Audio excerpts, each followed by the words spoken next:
Paix à vous. L'Église telle que nous la connaissons est composée de croyants en Jésus-Christ. Cela arriva après que la nation d'Israël, en tant que peuple, rejeta Jésus comme son sauveur. Dieu a ensuite choisi ces croyants qui ont accepté Jésus comme leur Seigneur et Sauveur pour faire activement son œuvre dans le monde. L'Église a commencé après la résurrection de Jésus. D'abord avec les apôtres, puis avec toutes les personnes qui ont récemment accepté la souveraineté de Jésus dans leur vie. Après la résurrection de Jésus d'entre les morts, il est apparu plusieurs fois à ses disciples. À chaque fois, il leur a parlé de leur responsabilité d'atteindre le monde avec le message de l'Évangile. Cette grande commission a commencé avec Dieu, car il voulait que son message de salut soit connu de chaque créature. C'est pourquoi des messagers ont été envoyés au peuple de l'Ancien Testament par l'intermédiaire des prophètes. Dans Jean 20, 21, Jésus a dit à ses disciples « Comme mon Père vous a envoyé, je vous envoie aussi ». Nous sommes tenus d'être un messager, tout comme Jésus était, et notre responsabilité est identique à celle de Jésus en tant que messager. La raison étant que nous sommes envoyés par Dieu, tout comme Dieu a envoyé Jésus. Nous devons nous rappeler que cette mission en tant que messager est une mission divine. Nous devons, tout comme Jésus, laisser tout ce que nous avons et aller. Si besoin est, nous devons souffrir et même mourir pour l'accomplissement de notre mission. Rappelez-vous que le but de cette mission est la rédemption des nations du monde. Seuls les gens qui accepteront le message de salut de Jésus-Christ recevront le pardon des péchés et seront sauvés.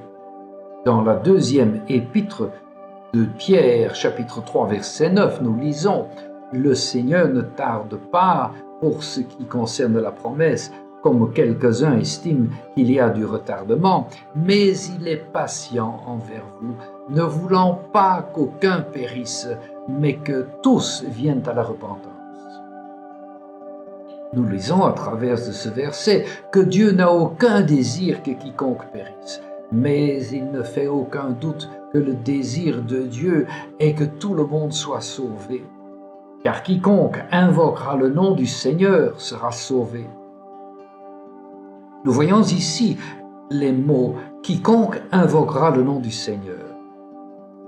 Dans le verset suivant des Romains chapitre 10, nous lisons « Comment donc invoqueront-ils celui en qui ils n'ont pas cru? Et comment croiront-ils en celui dont ils n'ont pas entendu parler? Et comment entendront-ils sans quelqu'un que prêche? Alors quelqu'un doit dire à ces gens qui est le Seigneur et ce qu'il peut faire pour eux. C'est l'objet de cette grande commission. Jésus a donné à l'Église le défi de prêcher l'Évangile. C'est pourquoi nous savons que l'Église n'est pas un bâtiment, ce n'est pas une dénomination ou une religion. L'Église est composée de toutes les personnes qui croient en Jésus-Christ. C'est une communauté de croyants qui sont nés de nouveau et vivent dans l'obéissance à Dieu. Le mot « Église » signifie ceux qui ont été appelés. L'Église est aussi appelée le corps du Christ ou les croyants.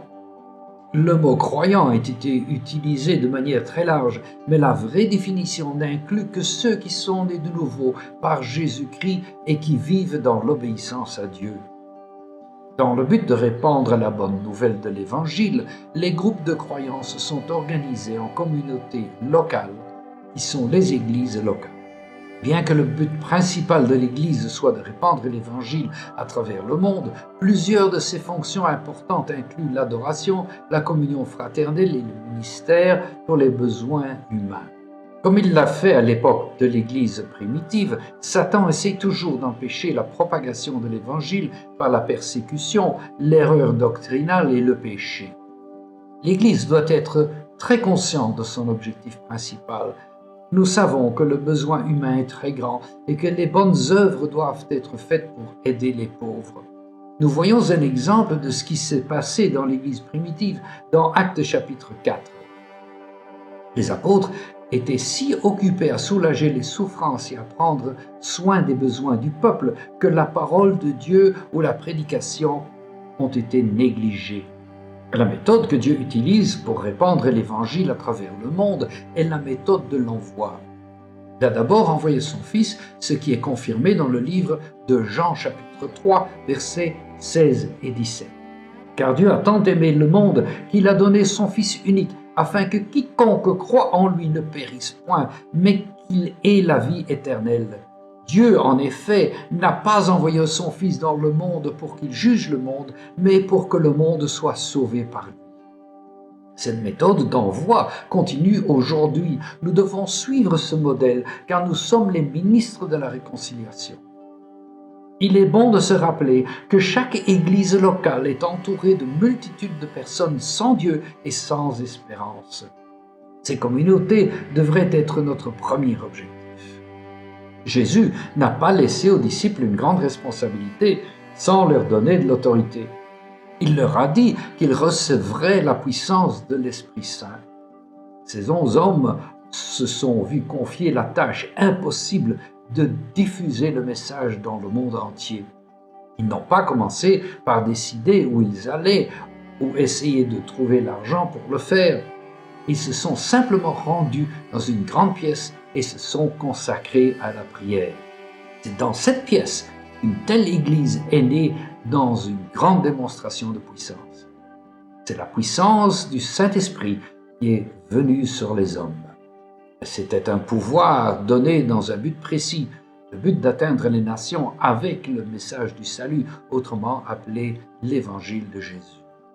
Pour établir la mission de l'Église, Dieu a établi des principes de base de l'organisation.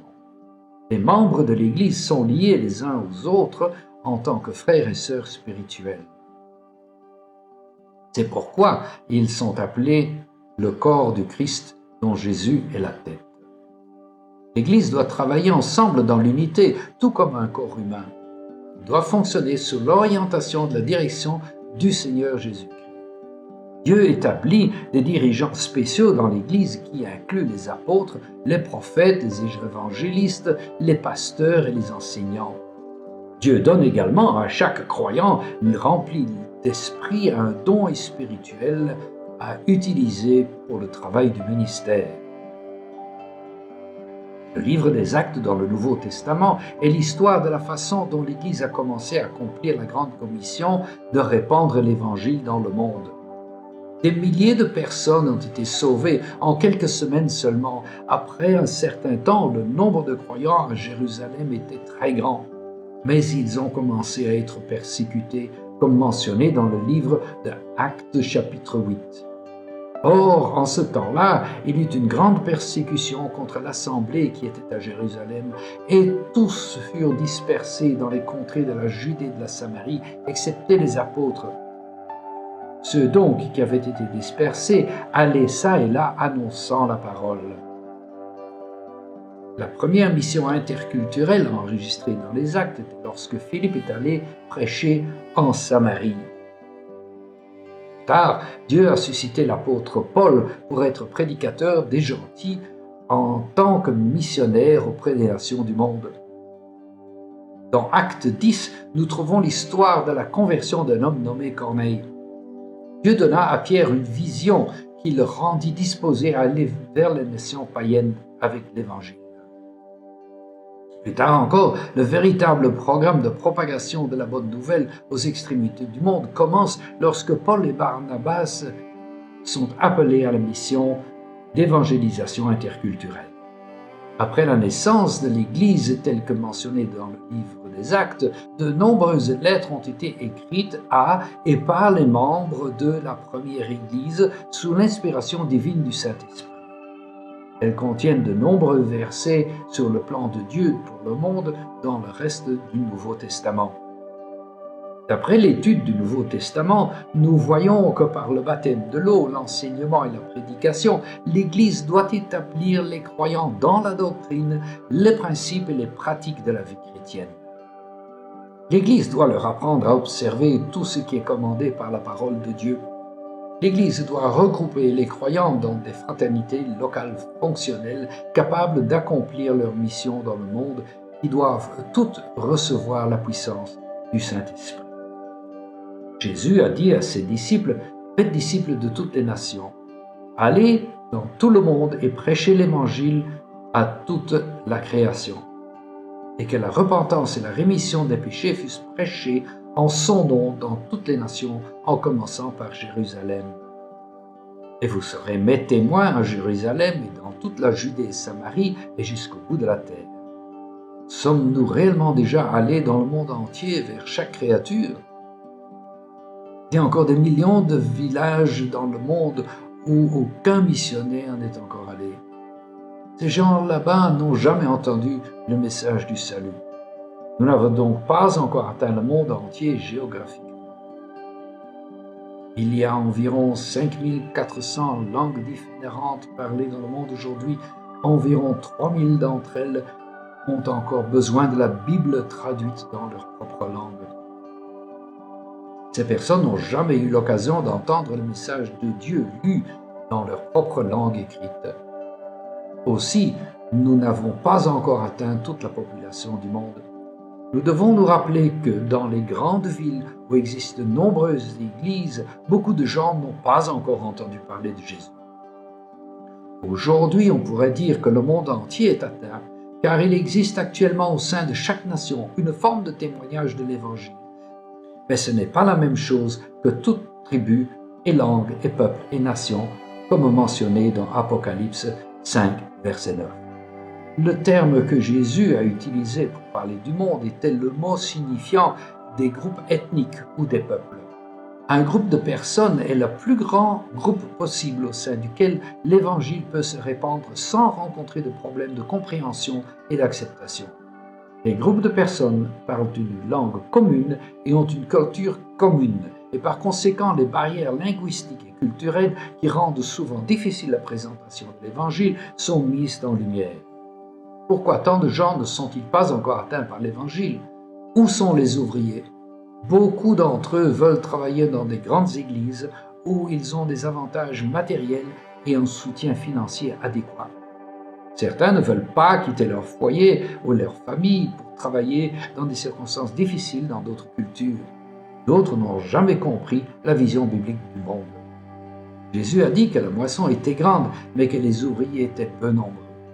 C'est bien sûr encore vrai aujourd'hui. Il y a une grande brèche entre l'homme pécheur et le Dieu juste qui a besoin que des gens se tiennent dans cette brèche et récoltent les gens qui n'ont pas encore entendu le message du salut. Dans Ézéchiel 22, verset 30, Dieu dit « Et j'ai cherché parmi eux un homme qui ferma l'enceinte et qui se tint à la brèche devant moi pour le pays, afin que je ne le détruisisse pas. Mais je n'en ai point trouvé. » De nombreuses nations aujourd'hui ont fermé leurs frontières aux méthodes traditionnelles de diffusion de l'Évangile. Ils n'acceptent plus les missionnaires d'autres nations et certains ont interdit la prédication et la pratique du christianisme. En réalité, il n'y a pas de porte fermée. Jésus a dit « Mais quand on vous persécutera dans une ville, fuyez vers l'autre. » Dieu révélera toujours un autre moyen de pénétrer une nation avec l'Évangile. Aucune nation n'est fermée à la puissance de l'Esprit Saint par la prière. La prière et la puissance du Saint-Esprit peuvent pénétrer chaque nation indépendamment de tout problème ou difficulté. L'Église est composée d'individus et elle ne sera efficace pour relever le défi de la Grande Commission que si chaque personne y répond personnellement. Dans l'Église primitive, chaque personne prenait la responsabilité personnellement de répandre l'Évangile. Chaque croyant avait accepté le défi d'instruire des hommes et des femmes fidèles qui seraient capables d'enseigner aussi aux autres. Et les choses que tu as entendues de moi devant plusieurs témoins, commets-les à des hommes fidèles qui soient capables d'instruire aussi les autres. Ce cycle de reproduction spirituelle se traduit par une multiplication continue des croyants. L'idée du foyer comme centre de développement spirituel n'est pas nouvelle. car Dieu a toujours voulu qu'il soit un centre de formation. Et ces paroles que je te commande aujourd'hui seront sur ton cœur. Tu les inculqueras à tes fils et tu en parleras quand tu seras assis dans ta maison et tu les écriras sur les poteaux de ta maison et sur tes portes. La stratégie de l'Église primitive pour atteindre le monde était que chaque croyant se reproduisant, chaque foyer servant de centre d'évangélisation. Le résultat de cette stratégie fut qu'ils atteignirent leur monde avec l'Évangile. Leurs ennemis ont déclaré « Ces gens qui ont bouleversé la terre habitée sont aussi venus ici ». Beaucoup de gens dans l'Église aujourd'hui sont devenus des chrétiens du monde. Ils ont personnellement accepté ce plan de salut par Jésus-Christ et ont accepté une vision biblique du monde. Ils s'engagent à répandre l'Évangile là où ils sont, dans leur propre village ou ville. Ils se sont également engagés à envoyer d'autres personnes vers les peuples non atteints dans le monde. Leur première priorité est la diffusion de l'Évangile. Jésus a dit « Ce n'est pas vous qui m'avez choisi, mais c'est moi qui vous ai choisi et que vous ai établi afin que vous alliez et que vous portiez du fruit et que votre fruit demeure, afin que tout ce que vous demanderez au Père en mon nom, il vous le donne. » Jésus vous a choisi pour faire partie de son plan pour atteindre les nations. Il vous a désigné pour produire du fruit spirituel de la moisson. Il a promis de vous fournir tout ce dont vous avez besoin pour permettre l'accomplissement de cette tâche. Amen. Ne manquez pas le prochain épisode, Le Royaume invisible. Que Dieu vous bénisse.